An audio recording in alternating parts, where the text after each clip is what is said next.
खला है, एक गैप है पेरेंट्स के बीच में, बच्चों के बीच में, और बच्चों को कॉन्फिडेंस नहीं मिल पाता है कि आप कोई भी बात आराम से जाके पेरेंट्स के साथ शेयर कर सकते हैं, इसको कैसे ख़त्म किया जाए? आखिर बच्चे की बात पर यकीन नहीं करते, उसको हम इग्नोर करते हैं, हम कहते हैं कि नहीं ये तो बच्चा, इसको मोस्टली मैंने जो रीज़न देखे ना वो ये देखा कि हमने मामा को या बाबा को बताने की कोशिश की तो उन्होंने ये कहा कि नहीं नहीं नहीं, ये तो तुम तो बच्चे हो, इसको जो है वो गलती हुई है, ये तो वो आपको प्यार करते हैं, या खामोश करा दिया जाता है, या खामोश कर। अब वो ज़रा बड़ी स्टेज में आता है, ज़रा छोटे बच्चे जब यही बच्चे फिर ज़रा बड़े होते हैं तो उनको फिर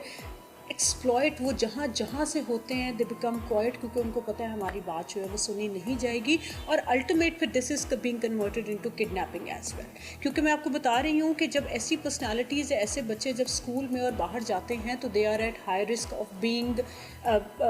या तो रनअवेज, या तो बच्चों का माँ बाप से कॉन्फिडेंस ख़त्म हो जाता है तो वो किस में हो जाते हैं, रनअवेज में। आप जितने मोस्टली लोअर या लोअर मिडिल क्लास के बच्चों को जो हम जब देखते हैं, जो चाइल्ड प्रोटेक्शन वेलफेयर ब्यूरो या वहाँ, तो उनका मेजर यही होता है कि हमें घर से मार पड़ती है, हमें घर में माँ बाप जो हैं या जहाँ भी वो रह रहे होते हैं वो हम पे जुल्म करते हैं, इसलिए हम घर से भाग जाते हैं। और फिर वो आप समझ सकती है कि ऐसे बच्चों के साथ क्या होता है। डॉक्टर अमरीन, लास्ट में मैं आपसे जानना चाहूँगी कि उन पेरेंट्स को आप क्या पैगाम देना चाहेंगी जो अपनी तमाम तर जिम्मेदारियों से फारिग हो चुके हैं? अस्मा, उसमें सारे ही पेरेंट्स को मैं एक किसी क्लास को हिट नहीं करूँगी,